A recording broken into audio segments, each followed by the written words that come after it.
بسم اللہ الرحمن الرحیم۔ ناظرین، میں ہوں جوید خان جدون۔ آج میں آپ کو سلطنت سلجوق کے قیام اور عروج زوال کی مکمل داستان سناؤں گا۔ سلجوق سلطنت 11ویں سے 14ویں صدی عیسوی کے درمیان مشرق وسطی اور وسط ایشیا میں قائم ایک مسلمان بادشاہ تھی جو نسلاً اوغوز ترک تھے۔ مسلمانوں کی تاریخ میں سلجوق سلطنت کی اہمیت بہت اہم ہے، کیونکہ یہ خلافت عباسیہ کے خاتمہ کے بعد دنیا کے تمام مسلمانوں کو ایک پلیٹ فارم پر جمع کرنے والی آخری سلطنت تھی۔ اس کی سرحدیں ایک جانب عدن سے لے کر بخارا اور خوارزم اور دوسری جانب چین سے لے کر بحیرہ متوسط تک پھیلی ہوئی تھیں۔ ان کا عہد اسلامی تاریخ کا آخری عہد کہلاتا ہے، اس لیے سلجوق سلطنت کو مسلمانوں کی تاریخ میں خاص مقام و درجہ حاصل ہے۔ سلجوکیوں کے زوال کے ساتھ امت مسلمہ میں جس سیاسی انتشار کا آغاز ہوا، یورپیوں نے فائدہ اٹھاتے ہوئے مسلمانوں پر صلیبی جنگیں مسلط کر کے مسلمانوں کے مقدس ترین مقام بیت المقدس پر قبضہ کر لیا۔ تغرل بیگ سلجوق کا پوتا تھا،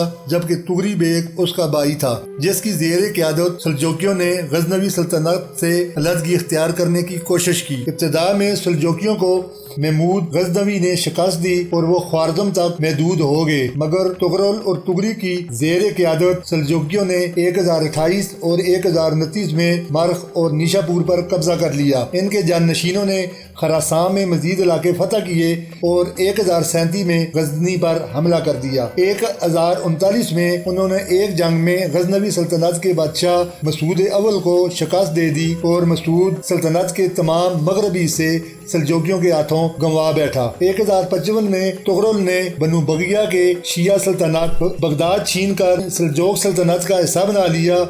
سلجوق سلطنت کے عروج کے زمانے میں سلطان الپ ارسلان اپنے چچا تغرل بیگ کے بعد سلجوق سلطنت کا حاکم بنا اور اس نے 1064 میں ارمینیا اور جارجیا کو سلجوق سلطنت میں شامل کر لیا۔ وہ ایک بہت بہادر اور نڈر حکمران تھا۔ مشہور مدبر نظام الملک توسا کو اپنے بعد تغری بیگ کی سفارش پر وزیر سلطنت مقرر کیا۔ ان کے عہد میں سلجوق سلطنت کی حدود بہت وسیع ہوئی۔ پہلے ہرات اور ماوراء النہر کو اپنی سلطنت میں شامل کیا اور پھر فاطمی حکمران کو شکست دے کر مکہ اور مدینہ منورہ کو سلجوق سلطنت میں شامل کر لیا۔ اس سے عالم اسلام میں سلجوکیوں کا اثر و اقتدار بڑھ گیا۔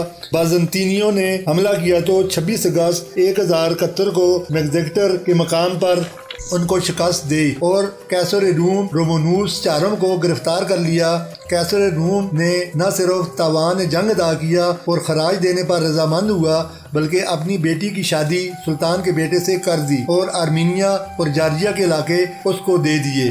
خوارزمی ترکوں کے خلاف ایک مہم میں قیدی بنا کر لائے گئے تھے۔ خوارزمی گورنر یوسف الخوارزمی کی تلوار سے اچانک سلطان الپ ارسلان شدید زخمی ہوئے اور 4 دن بعد 25 نومبر 1072 کو صرف 42 سال کی عمر میں اس دنیا فانی کو چھوڑ کر چلے گئے۔ سلطان الپ ارسلان کو مرخ میں ان کے والد تغری بیگ کی قبر کے برابر میں سپرد خاک کیا گیا۔ سلطان الپ ارسلان کی وفات کے بعد ان کا بیٹا مالک شاہ اول سلجوق سلطنت کا حاکم بنا۔ 1092 میں مالک شاہ اول کی وفات کے بعد اس کے بھائیوں اور 4 بیٹوں کے درمیان اختلافات کے بعد سلجوق سلطنت تقسیم ہو گئی۔ اناطولیہ میں کلیج سلطان اول ملک شاہ اول کا جانشین مقرر ہوا، جس نے سلطنت سلاجقہ روم کی بنیاد رکھی۔ شام میں اس کا بھائی توتش اول حکمران بنا، جبکہ ایران میں اس کے بیٹے محمود اول نے بادشاہت قائم کی، جس کے اپنے 3 بھائیوں عراق میں برقیہ روق، بغداد میں ممن اول اور خراسان میں احمد سنجر سے تصادم ہوتا رہا۔ توتش اول کی وفات کے بعد اس کے بیٹوں رضوان اور دوکو کو بالترتیب حلب اور دمشق وراثت میں ملے اور ان دونوں کی نااتفاقی وجہ سے شام کئی حصوں میں تقسیم ہو گیا، جس پر کئی امراء کی حکومتیں قائم ہو گئیں۔ 1118 عیسوی میں سلطان احمد سنجر سلجوقی نے سلطنت پر قبضہ کر لیا۔ اس کے بھتیجے اور محمود اول کے بیٹے محمود ثانی نے اس کو تسلیم نہیں کیا اور بغداد میں دارالحکومت قائم کرتے ہوئے اپنے سلطان ہونے کا اعلان کر دیا۔ تاہم 1131 عیسوی میں بالآخر سلطان احمد سنجر سلجوقی نے انہیں ہٹا دیا۔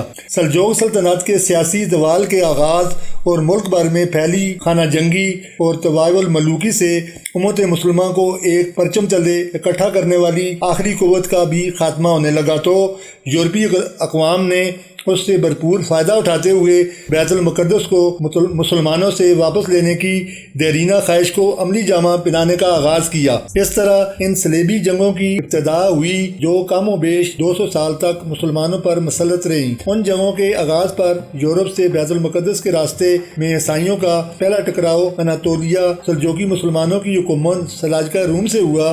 عیسائیوں نے پہلی صلیبی جنگ میں بیت المقدس پر قبضہ کر لیا تھا، جبکہ اس جنگ سے قبل ہی سلجوقی فاطمیوں کے ہاتھوں فلسطین بھی گنوا بیٹھے تھے۔ صلیبیوں اور منگولیوں کے حملوں سے سلجوقیوں کی رہی سہی طاقت بھی ختم ہو گئی اور بالآخر سن 1260 عیسوی کے دہائی میں منگولوں کی اناطولیہ پر چڑھائی کے ساتھ آخری سلجوق سلطنت سلاجقہ روم کا بھی خاتمہ ہو گیا۔ ناظرین، امید ہے کہ آپ کو یہ ویڈیو پسند آئے گی۔ ایک نئی ویڈیو کے ساتھ دوبارہ حاضر ہوں گا۔ اللہ حافظ۔